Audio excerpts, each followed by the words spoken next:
Tax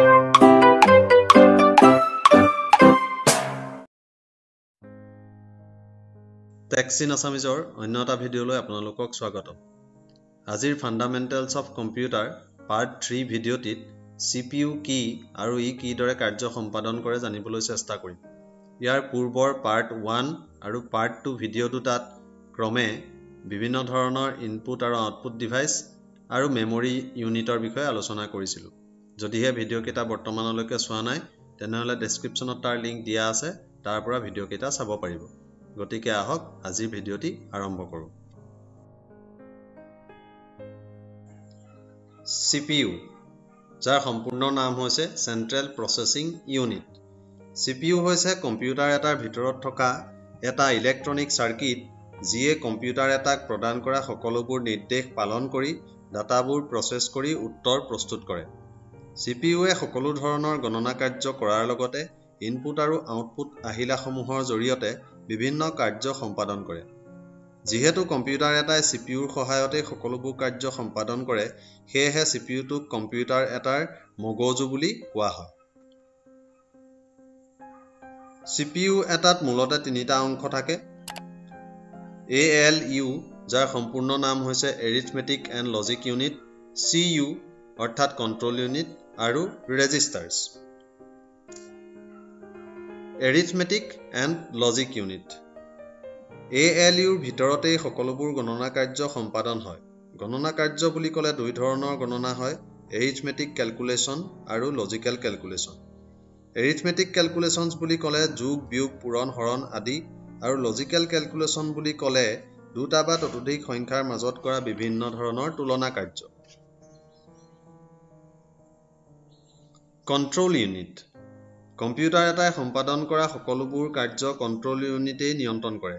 computer এটাৰ ভিতৰত data বা ইনফৰমেশ্যনসমূহ কিদৰে এটা অংশৰ পৰা আন এটা অংশলৈ যায় তাক কণ্ট্ৰল ইউনিটে নিয়ন্ত্ৰণ কৰে। ইনপুট ডিভাইচ এটাৰ পৰা অহা ডাটা এটা কোনটো মেমৰি লোকেশ্যনত জমা হ'ব, কোনটো মেমৰি লোকেশ্যনৰ পৰা ডাটা এটা ALUলৈ যাব, ALUত কি কাৰ্য সম্পাদন হ'ব, ALUৰ ৰিজাল্টসমূহ কোনটো মেমৰি লোকেশ্যনত জমা হ'ব, কোনটো আউটপুট ডিভাইচলৈ ইনফৰমেশ্যন এটা যাব ইত্যাদি সকলোবোৰ কথা কণ্ট্ৰল ইউনিটে নিয়ন্ত্ৰণ কৰে। ৰেজিষ্টাৰ্ছ। ৰেজিষ্টাৰসমূহ হৈছে CPUৰ ভিতৰৰ কিছুমান অতি সৰু সৰু মেমৰি লোকেশ্যন। এই মেমৰি লোকেশ্যনবোৰত CPUত গণনা কাৰ্যত ব্যৱহাৰ হ'বলগীয়া ডাটাবোৰ জমা হৈ থাকে। ডাটাৰ লগতে কিছুমান বিশেষ ৰেজিষ্টাৰত নিৰ্দেশ আৰু মেমৰি লোকেশ্যন এটাৰ ঠিকনাও থাকে, য'ৰ পৰা ডাটাসমূহ CPUলৈ আহিব বা CPUৰ পৰা যাব। ৰেজিষ্টাৰ দুই ধৰণৰ আছে: জেনেৰেল পাৰপ'জ ৰেজিষ্টাৰ্ছ আৰু স্পেচিয়েল পাৰপ'জ ৰেজিষ্টাৰ্ছ। ৰেজিষ্টাৰসমূহৰ বিষয়ে বিশদভাৱে আমি পাছত কেতিয়াবা আলোচনা কৰিম। এতিয়া আমি কম্পিউটাৰ এটাত কাৰ্য কিদৰে সম্পাদন হয় জানিবলৈ চেষ্টা কৰিম। এই নক্সাটোক কম্পিউটাৰ এটাৰ ব্লক ডায়েগ্ৰাম বুলি কোৱা হয়। ইয়াৰ সহায়ত কম্পিউটাৰ এটাৰ কাৰ্য সম্পাদন পদ্ধতিৰ বিষয়ে সহজে বুজিব পাৰি।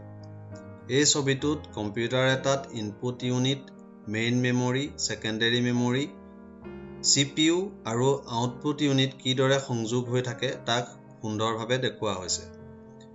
CPUৰ অংশসমূহ ইয়াত দেখুওৱা হৈছে: ALU, CU আৰু ৰেজিষ্টাৰ্ছ। ইয়াত ৰেজিষ্টাৰসমূহ দুটা ভাগত ভাগ কৰি দেখুওৱা হৈছে: জেনেৰেল পাৰপ'জ ৰেজিষ্টাৰ্ছ আৰু স্পেচিয়েল পাৰপ'জ ৰেজিষ্টাৰ্ছ। জেনেৰেল পাৰপ'জ ৰেজিষ্টাৰসমূহ কম্পিউটাৰ অনুসৰি বেলেগ বেলেগ হয়। ঠিক সেইদৰে স্পেচিয়েল পাৰপ'জ ৰেজিষ্টাৰো বহুত থাকে, মাত্ৰ কেইটামান স্পেচিয়েল পাৰপ'জ ৰেজিষ্টাৰহে ইয়াত দেখুওৱা হৈছে। ছলিড লাইনবোৰে বিভিন্ন অংশসমূহৰ মাজত ডাটা চলাচল কৰা পথ সূচাইছে আৰু ডেছড লাইনবোৰে কণ্ট্ৰল ইউনিটৰ পৰা অহা নিৰ্দেশ সূচাইছে। ছবিত দেখাৰ দৰে ডাটা বা ইনষ্ট্ৰাকশ্যনসমূহ ইনপুট ডিভাইচ বা ছেকেণ্ডেৰী ষ্ট'ৰেজ ডিভাইচৰ পৰা প্ৰথমে মেইন মেমৰিত সোমায়। মেইন মেমৰিৰ পৰা ডাটাসমূহ CPUৱে একচেছ কৰে বা পঢ়ে আৰু সেইবোৰ প্ৰচেছ কৰি পোৱা ৰিজাল্টবোৰ ইনফৰমেশ্যন হিচাপে মেইন মেমৰিৰ মাজেৰে আউটপুট ডিভাইচলৈ পঠায় বা ষ্ট'ৰেজ ডিভাইচসমূহত জমা কৰি ৰাখে। এটা উদাহৰণৰ সহায়ত এই সমগ্ৰ প্ৰক্ৰিয়াটো বুজিবলৈ চেষ্টা কৰিম। ধৰা হ'ল দুটা সংখ্যা 2 আৰু 5 যোগ কৰিব লাগে। 2 আৰু 5টো কীবৰ্ডৰ সহায়ত কম্পিউটাৰত প্ৰদান কৰা হ'ল। সংখ্যা দুটা প্ৰথমে মেইন মেমৰিত সোমাব, তাৰ পৰা সংখ্যা দুটা CPUলৈ যাব। CPUত থকা জেনেৰেল পাৰপ'জ ৰেজিষ্টাৰৰ যিকোনো দুটাত ধৰা হ'ল সংখ্যা দুটা জমা হ'ল। প্ৰগ্ৰেম লিখি প্ৰগ্ৰেমাৰসকলে জেনেৰেল পাৰপ'জ ৰেজিষ্টাৰসমূহ পোনপটীয়াকৈ ব্যৱহাৰ কৰিব পাৰে। ৰেজিষ্টাৰসমূহৰ বিষয়ে পাছত কেতিয়াবা আলোচনা কৰিম।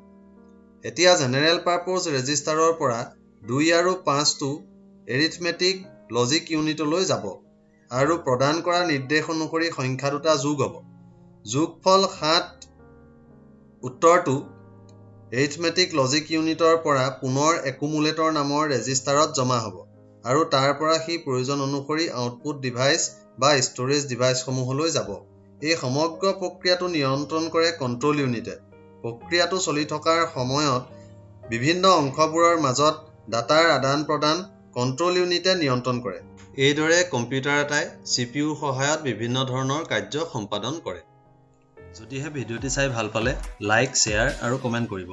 লগতে চেনেলটি ছাবস্ক্ৰাইব কৰি ল'ব আৰু এনেধৰণৰ নতুন নতুন ভিডিঅ'ৰ নটিফিকেশ্যন পাবলৈ বেল আইকনত ক্লিক কৰি অলত ক্লিক কৰিব। ধন্যবাদ।